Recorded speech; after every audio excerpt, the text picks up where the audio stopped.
comedian Dave Boyle, and I'm quitting alcohol. So I'm back on the pro mic. The voice is sounding sexier.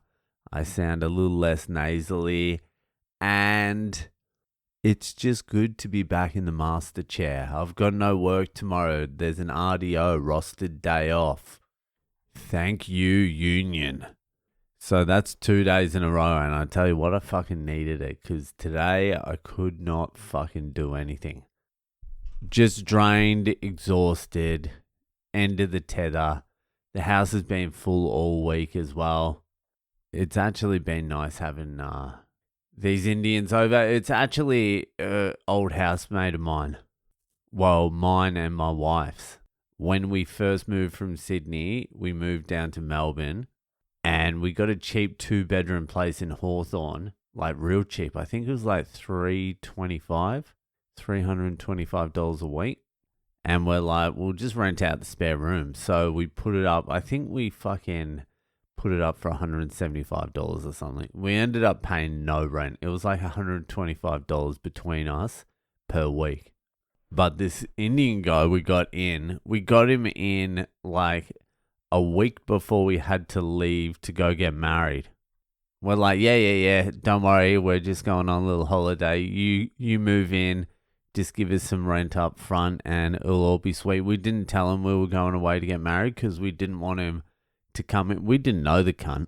We didn't want him to come in and fucking steal all our shit, which was like a mattress on the floor and an old Toshiba laptop. That's about it.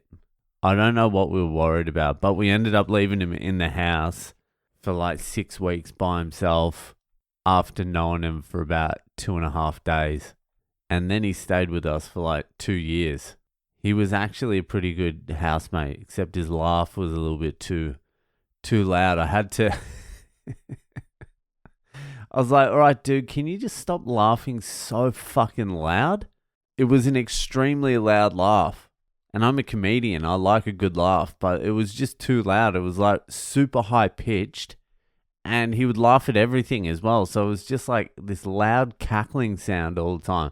So I had to pull him to the side. I'm like, dude, can you shut the fuck up with the laugh? It's too loud. You're waking up the neighbors. It's fucking driving me nuts.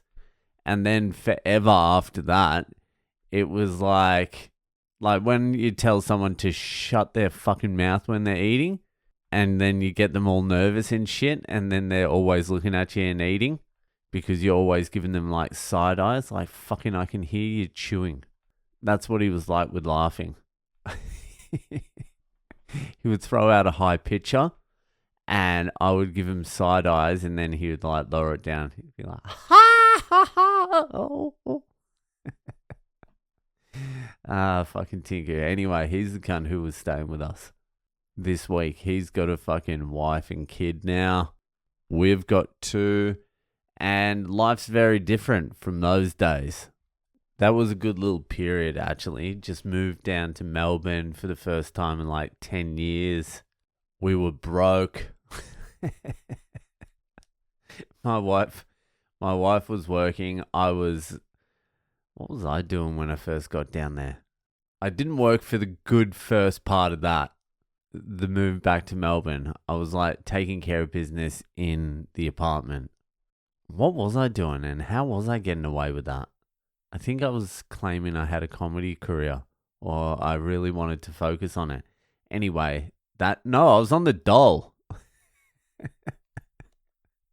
I was bringing in some sweet dole money. And then I had to get something because we had to pay for the wedding. I was on the dole. Like, my wife's a fucking engineer. She wasn't earning much back then. She was like a fucking intern. So we were pretty much both broke. But still, she's an engineer and she has 2 master's degrees. And I was kind of a stand-up comedian and I was on the dole. And then, Jesus Christ. Then to pay for the wedding, I picked up some work as a waiter at a Sri Lankan restaurant. Jesus Christ. And then somewhere in between that and getting married, I got arrested for mushrooms. That's when I saw the cloud gods. Jesus Christ. I was on a fucking tear then. But we were drinking quite a lot back then as well. Well, I definitely was. And the misso was getting on it a fair bit too. Every Monday at Beer Deluxe in Camberwell, like a fucking 10-15 minute walk from my house, they would have $5 pints until the lines run out. Like all the gourmet beers, they would just run the kegs dry, $5 pints. And we would go down there every Monday. That would be the start of the week and just light the joint up and get into a massive fight and then just fucking, it would just roll on. And we did that for fucking ages. Monday would turn into Tuesday, Wednesday, Thursday, Friday. Then you're back to Monday pretty quickly and you're like, all right, let's head down to Beer Deluxe. We'll just have one or two tonight. Next thing you know, you're fucking $30 worth of $5 pints in and you're having an argument about fucking religion again. Those were the days. Jesus Christ. When I look back at my life sometimes, I'm like, what the fuck was going on? When I look back at my life in this period, I'm going to be like, what the fuck was going on? I had this podcast and I was doing waterproof. Like, what the fuck was going on? Have I had any agency over my life at all at any stage?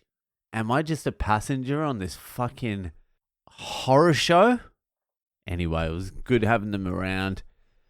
And it was good having a day off. And I get another one tomorrow. So fucking, that's great.